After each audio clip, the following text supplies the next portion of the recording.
Staying on the occupation, Barbara Quevâtre was 14 when she was evacuated from Guernsey ahead of its occupation by German forces. Keen to help out, she joined the Women's Royal Navy Service in 1944 with the hope of becoming a wireless telegraphist. After completing her training, she was told she would focus on German submarine messages, and she only discovered last year that some of the coded messages she had intercepted were sent from Guernsey. You did what was expected of you. If I hadn't gone into the Wrens, I would have been either in the WAF or the ATS or in the munitions. That was I wouldn't say the best time of my life, but that certainly sort of shaped my life, that experience. And it's what stays with me more than anything else. Anniversary of our liberation. Later, we'll hear more about how the plans are going for the 9th of May.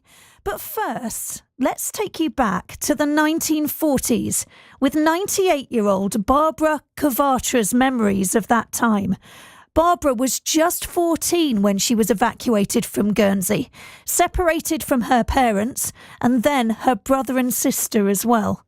Fortunately, the family was eventually reunited in Scotland, and as soon as she was old enough, Barbara joined the Wrens. She's been telling us about what happened when she trained as a wireless telegraphist.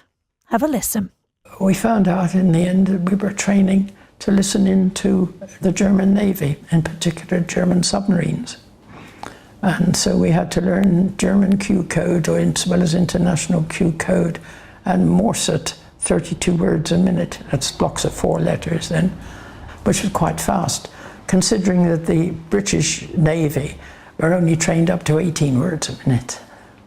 So eventually we were watchkeeping at a signal station out on the moors with a big aerial field, and we were underground. There was about 50 of us Wrens in each watch, and I suppose 50 to 70 sailors as well.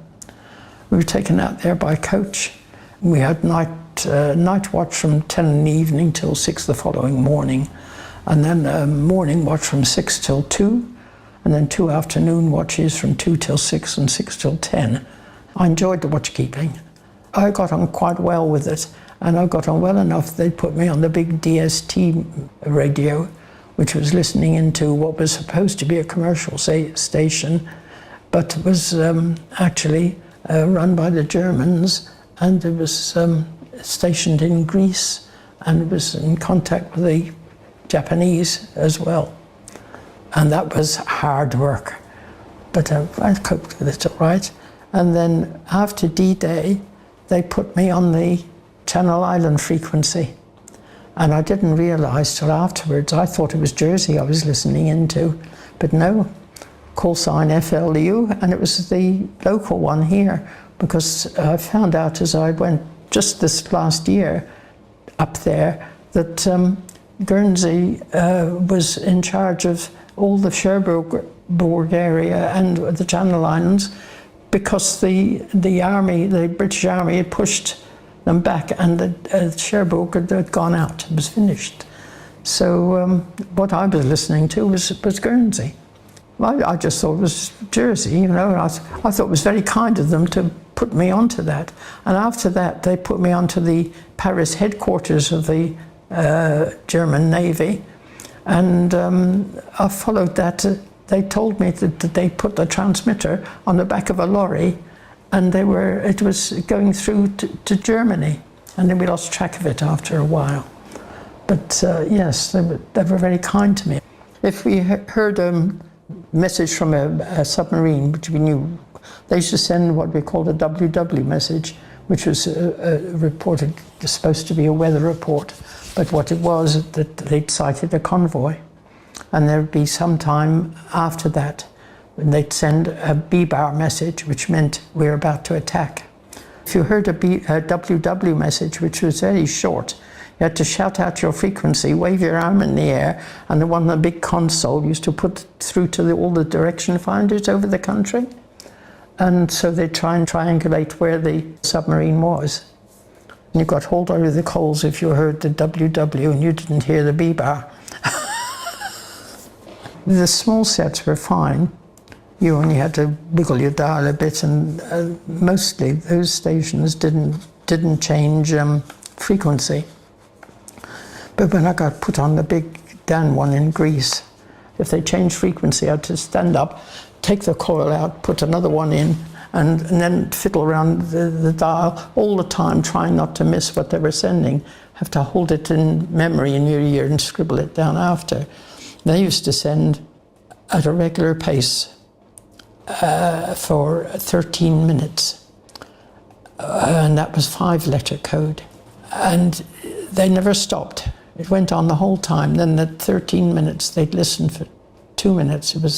That's when the submarines would come up. And then there'd be another 13 minutes, another 2 minutes. So every quarter of an hour, you had to listen out for the submarine. And you had to make sure you were dead on frequency for it. We heard about a couple of submarines that had been either sunk. In fact, I think they captured one. I'm not sure. And I think it ended up in Hull. But we didn't get any details except that we'd been sort of successful. We were getting a lot of other messages as well. It was non-stop. I did hear that we'd located a submarine in the harbour, and I can't remember when, but we had located a submarine in the harbour, and the RAF went over, but by the time they got there, it had gone.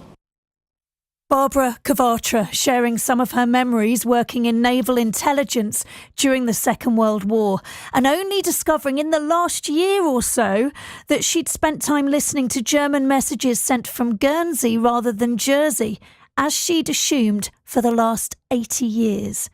Barbara shared her story, by the way, as part of the Island Memories project with Guernsey Museums. They've got an amazing oral archive there.